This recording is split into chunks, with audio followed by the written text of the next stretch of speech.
Mirë se vini në këtë leksion.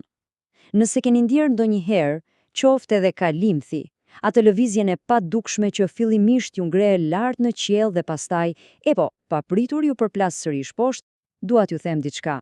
Nuk është imagjinata juaj. Si një profesor historie që ka kaluar dekada të tëra duke gërmuar mes teksteve të lashta, mund t'ju garantoj se kjo nuk është thjesht një rastësi kalimtare. Sot, do të ulemi dhe do të bisedojmë për një nga ligjet më madhështore që ekzistojnë.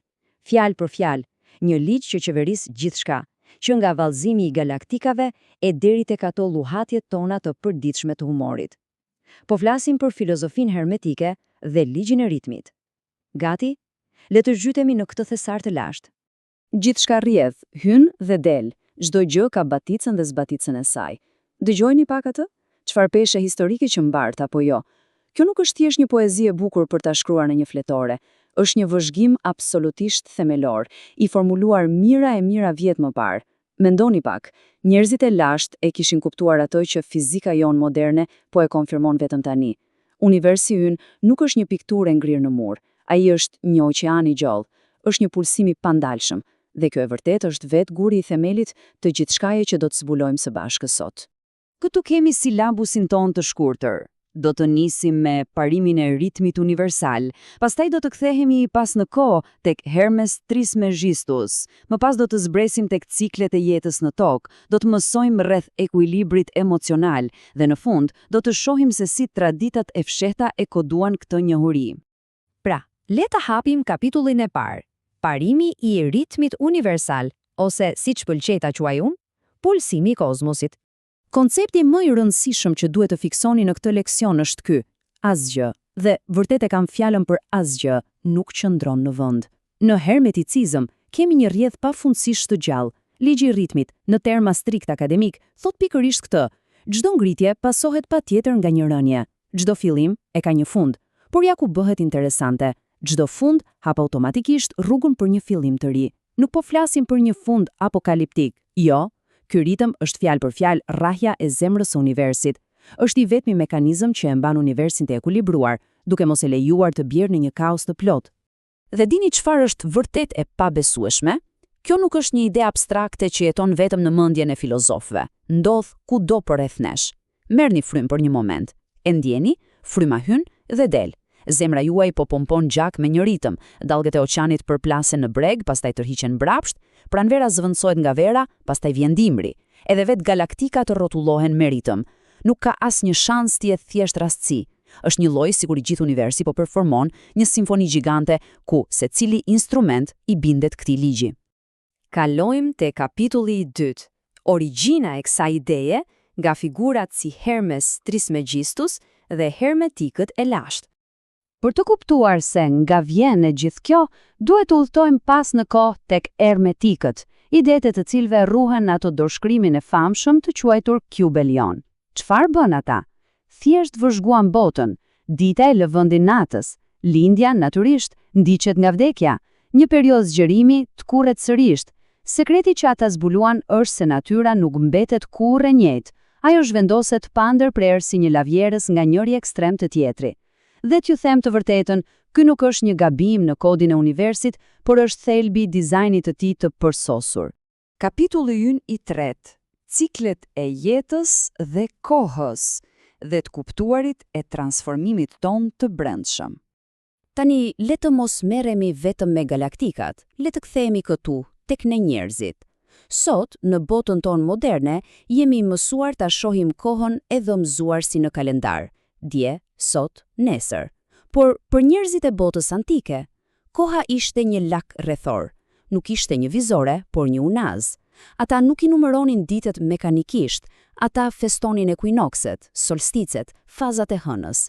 E gjithë jeta e tyre shpirtërore ishte e qepur pas këtyre cikleve qiellore.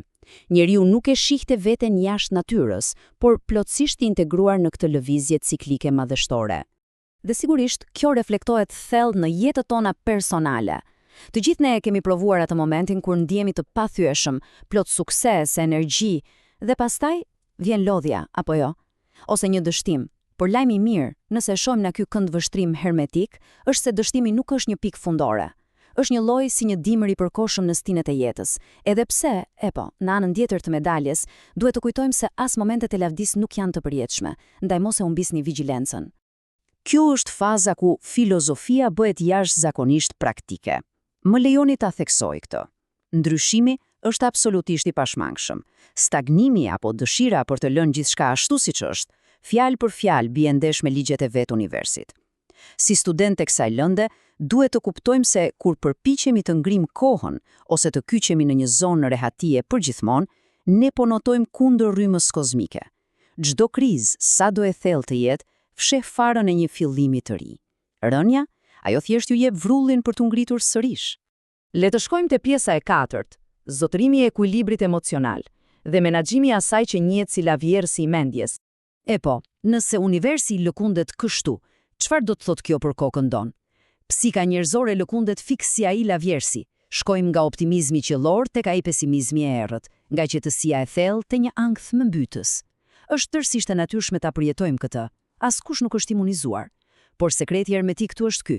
Mjeshtëria vjen kur ti e vëren lavjersin, por nuk e lë të marrë përpara. Qëllimi nuk është i vrasim emocionet tona, por të mësojmë si të surfojmë mbi ato dallgë emocionale. Dhe ja tek mbrim tek arma sekrete e hermetikëve, neutralizimi. Për të pak, mos e keq kuptoni, neutralizimi nuk do të thotë të kthehesh në një robot pa ndjenja që thjesht rri e shikon murin. As pak, është një super aftësi për të ruajtur disiplinën e mendjes, pikërisht atëherë kur gjërat shkojnë keq. Është zotësia për të ngritur paksa mbi atë lavjersin emocional, kështu që kur vala negative të shkoj prapa, ti thjesht e lë të kaloj poshtë. Ti e sheh, e pranon, por nuk e lë të shkatërroj. Ky është vetë kontrolli suprem. Dhe mbërrim tek ndalesa jone fundit, e pesta, masoneria dhe traditat iniciatike, ose ndryshe, ndërtimi i tempullit. Këto parime nuk mbetën vetëm në libra, shoqëritë sekrete përgjatë shekujve e inkorporuan këtë dituri fshetas në ritualet e tyre. Për shembull, rruga e iniciatit nuk është asnjëherë një epërpjet e rehatshme, është një ritëm i mirëfillt, fillon me një sprov, më pas ndodh ajo rënja e paevitueshme, shpesh në thellësi të thella, aty gjejmë reflektimin dhe në fund, nga i fund, shpërthen rilindje simbolike. Ata e dinin se asnjë mendje njerëzore nuk mund të zhvillohet, të maturohet, pa kaluar vërtet përmes këtij ciklizmi të plot, drite dhe errësire. Në këto tradita kemi një shprehje kuptim plot. Tempulli simbolik nuk ndërtohet me një herë, ai ngrihet gur pas guri, ritëm pas ritmi. Kur flasim për tempull, në fakt flasim për mendjen, për karakterin e njeriut. Asgjë nuk bëhet me magji gjatë natës, duhet përsëritje, duhet ndërtim ciklik. Çdo herë që përjetoni një fitore apo një humbje, ju thjesht jeni duke vendosur një tjetër gur në tempullin tuaj intelektual. Është një proces që kërkon durimin e vetkohës. Atëherë, pse po i flasim të gjitha këto? Çfarë fitoni ju nga gjithë ky leksion i lashtë? Imunitet. Të jetuarit në harmoni të plot me ritmin e universit, ju bën fjalë për fjalë të pathyeshëm në mendje. Një njeri që i kupton këtë pulse nuk tmerrohet kur gjërat ndryshojnë. Ai nuk i humbet mendjet kur arrin majat e suksesit, se e di mirë që do të zbresë sërish, dhe më e rëndësishme nga gjitha, ai njeri nuk shkërmoqet as kur preket fundi, sepse siç tham, pas dimrit më të ashpër, vjen gjithmonë pranvera. Kjo është pjekuria e vërtet. Dhe me këtë të dashur miq të dijes, arrim në fund të leksionit ton sot. Por nuk mund t'ju lë pa ju ngacmuar me një mendim të fundit. Tani që kemi zbuluar se si rreh e pulson ky univers, çfarë do të bëjmë? A do t'i dorëzohemi atij lavjersi, duke u përplasur sa ndej këtej si viktimat mjerueshme të ndryshimit? Apo do ta përdorim këtë dituri, këtë disiplinë të hekurt për t'u bërë mjeshtra të harmonisë? Ndryshimi po vjen gjithsesi. Se si lundroni nëpër të, ajo mbetet tërësisht në dorën tuaj. Faleminderit që udhëtuat me mua në këtë analizë magjepse. Të dëgjojmë së shpejti.